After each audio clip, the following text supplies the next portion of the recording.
and Jerry and Joy, and in fact had a little horse fall with me at Fort Worth one year, and Joy happened to be there, and I missed 3 performances before I got to the vet and got some butte going, and she just hopped on my horse and took off. So a lot of camaraderie, a lot of rodeo family amongst the trick riders. Well, and the question I have for you guys is, of course, I idolized my Aunt Vicky growing up. I wanted to be a trick rider. And like you guys, I didn't actually have a horse. I had a teeter-totter, and that's what I trick rode on, and had one accident and said, well, maybe I won't be a trick rider. I'll stick to basketball. Yeah. 41 stitches later, and I always got blamed. But it seemed like, we were talking about earlier, there was a lull where the trick riding kind of phased out. And in reading all of your bios, you guys have been doing this and training up since you were very little. So there was that gap in between. When did the momentum really pick up, do you guys think, for the trick riding to become such a comeback to the specialty acts at the rodeos? Okay, so the 3 of us on this end participated in a set of movies called Cowgirls and Angels. And to be honest with you, I really think that's what sparked the interest and the comeback you're seeing in trick riding. So I think we filmed the first one in 2010 or 11 in Oklahoma, and it was kind of a funny deal. Haley kind of went and auditioned, and she got the role in the part. And they asked her if she knew any other trick riders because she was the only trick rider that came and auditioned. And I of course said Lindy and Dusta because they're the two that, they're the two that we trick ride with the most. And Lindy and I are partners. Lindy was still in college, and she couldn't come out for the first movie. And Dusta and I got the privilege to work and spend 6 weeks together. So the movie was an awesome experience, and it was a different world for us, but it also sparked so much interest in little kids, and that's where your foundation starts. So whenever the little kids get involved, then there's more trick riders coming up from the bottom, and it makes us look way better, and so it helped out a lot. And how about staying healthy and injuries? Have you guys how's that been for you? Have you stayed injury-free, or any major injuries that have Yeah, all of my injuries come from basketball or bull riding, so trick riding's the easy sport. My foot during the movie, and there's a scene where I'm running and I'm limping, and it's bad. And so that's one of the biggest injuries I've had. That's the only injury I've had trick riding. Everything else has came from me just falling on the ground. Oh, I understand that one very well. So next question, favorite trick. Everybody's got to have one that they find, they like the most. Is there one for you guys? The most fun one that you just love to do every single trip. I guess I always grew up with my favorite trick being the Cossack or suicide death drag. It's not that it's the hardest or whatever, but the crowd just gets the biggest kick out of it, and there's really not much more of an adrenaline rush in the world than absolutely just dragging underneath your horse and just trusting him to take control and take care of you. So pretty much from, maybe my 2nd or 3rd day of trick riding when I first learned that trick, that's been my favorite trick ever since, always has been. I think probably all of us are going to say the one that gets the best crowd reaction I would say mine is probably the Stroud layout, which is standing perpendicular to your horse. And it does always get a pretty great reaction. So, I would say, and it always has been up until just in the last couple of years, the Hippodrome Liberty Stand. It's the one we get to sell it with. We get to carry our flags, and it's a pretty trick. But now my shoulder stand, I work so hard to get it right and to I spent the most time on that trick, I think, and so now it's the most enjoyable for me to do, and it's the most worthwhile for me for myself. I don't know if the crowd's reaction to it is this good, but it's my favorite trick. Madison?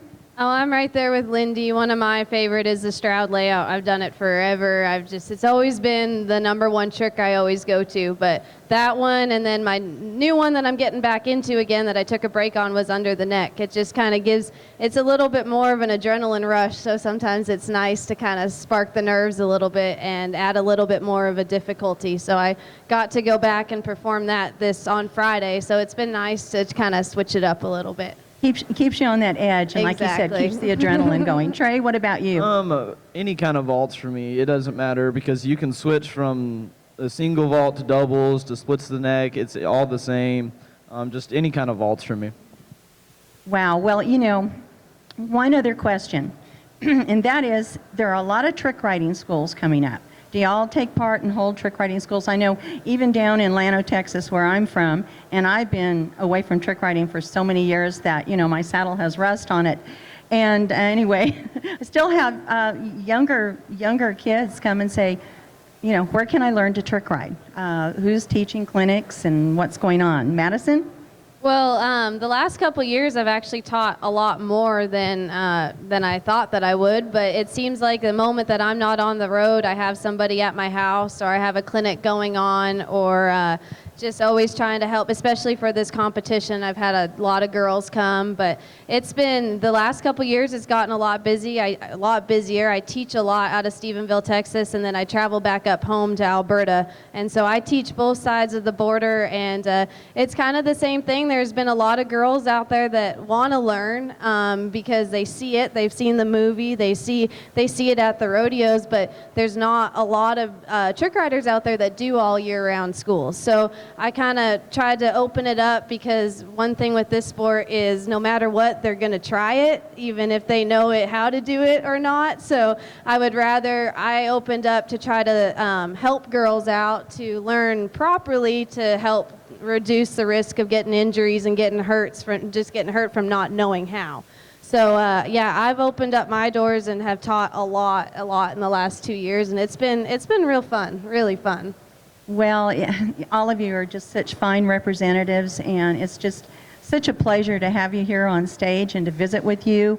You girls look beautiful. Trey, you're handsome.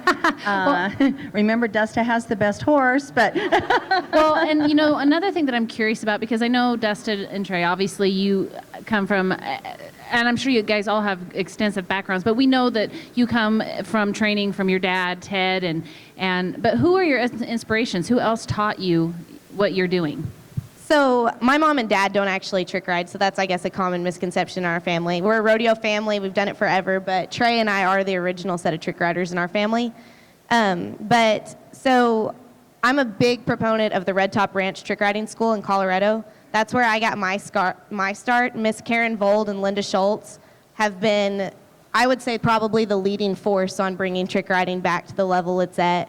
And so, I know they taught me. I know Madison had a big part in them too. And so, it's a phenomenal camp. You can go up there and spend 3 days to a week and really, really get a good start and your good set of basics to go. And then from there, I've been so blessed. I've gotten to spend time with J.W. Stoker, Melissa Navarre, Beth Brown. It's been a phenomenal, last 15-year career for me. I just try to pick up something from everybody. If I'm practicing with Haley, she may show me how to hold my hand a little bit different to make something look a little bit better. Or Lindy. You learn something from everybody. I think that's important in all aspects of life. If you quit learning, you're never going to get better. So even though we're considered professional athletes and at the top of our sport, we've still all got something to learn from each other. So I just really try anytime I'm around a new trick rider or a different trick rider to get their perspective on something and hopefully make myself just a little bit better. Well, and I'm curious, speaking of who you guys have learned from, how important is it, and would you share with our listeners on Facebook, and we're recording, so the importance of the connection between those that went before you and who you are today, and bringing that and carrying that forward to the next generation, because there's so much knowledge and history that they have to offer, and how valuable is that? It's invaluable. You cannot put a price tag on the legends in our game. There's nothing I enjoy more on a day than sitting and listening to someone that has stories like Vicky or Karen, or being on the Red Top Ranch with Karen and Harry is absolutely one of the most phenomenal things I've ever seen. They could make a museum out of that place and all the rodeo history. They've got a wall in the house where they've had everybody that's ever came through sign it. Some of the there's no telling what that wall is worth. It's insane. It's awesome. Sage used to trick ride too, so I'm sure he signed it back in the day. We've got his picture next to Crooked Nose, the fighting bull up there. To me, that's priceless. And that whole generation of Cowboy is about to be gone, and that makes me really, really sad. And without our generation taking the time to spend time with them and sit around and listen to the stories and find a way to document that, those stories will all be lost. And so I think it's really important that our generation takes a hold of that and takes the time and the energy to spend with those people, because, like I said, it's going to be gone soon. And to me, that is the American Cowboy. So I think that it's really, really critically important that we spend time with those people. Awesome. Very well said, Dusta. And, be it, just being a ranch cowboy, building fence, Brandon, competitive cowboy or cowgirl.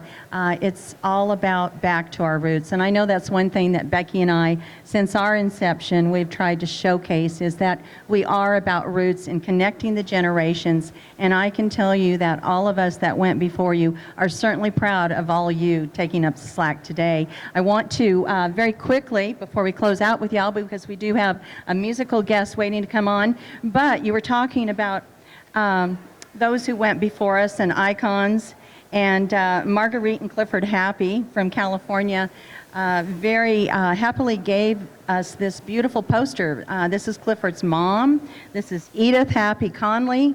This is the commemorative poster from the Salinas, California Rodeo, home of many trick riders getting a start on that big track down in front of so many thousands of people. So Becky's got a little deal here how we're going to give this away, but we want to say thank you. Edith Conley, we love you. You set the standard. Bonnie Happy, I trick rode with Edith's daughter, Bonnie. Bonnie has a beautiful hippodrome and went on to become a stunt woman in Hollywood, very successful. Just want to salute the past and embrace the future. Thank you all so very much for being with us. Best of luck, and hopefully you'll Facebook us and let us know how it all goes, because we're going to be here all the rest of the week. Well, and another thing, too, before you guys go, if you would please stand, and everybody giving them a round of applause, but I want you to see their beautiful costumes and what they do to catch attention. And anyone who's here, if you come up and find Vicky or I and let us know how far you traveled to the NFR, the person who traveled the furthest is going to get to take that poster home. So let us know, and we'll make that decision. But I love, I was, like I said, I was a trick rider at heart, never ever did it, but at least not except for my backyard. But these are the beautiful costumes. I know Aunt Vicky used to make us, and Aunt Linda used to make us kids costumes for Christmas. So we would walk around in our trick riding outfits. Easy Santa fix, you know this. We'd like to ask all of you can for a few minutes to stay around. Yes. Genevieve Allen is our next guest, and we'd love to get some pictures with you all. So Best of luck, and God bless you, and thank you so much for being here. And get over and see them compete on the 5th and 6th. So. And on another note, I just want to say I'm so happy to see Madison. This is a story about Facebook, okay? It went out. They broke down where? In Kingman? You broke down in Kingman. Okay, I had y'all mixed up. Oh my gosh, I saw that go out, and we were going, yeah. But you made it. I checked with Brett because I talked to him. I said, did they all find a ride for their horses? Yeah, we actually, we have a huge rodeo family, and I shared it on Facebook. It was shared hundreds of times. And then we had a stock contractor that I worked for earlier this year that was already out here, and so he just came back and got us and hooked up to our trailer and came over here. And so it wasn't my truck, thank goodness, actually, but it's still in the shop in Kingman, and so hopefully we The get it show taken must care go of. on. Yeah, we Going can get down home. the road, going down.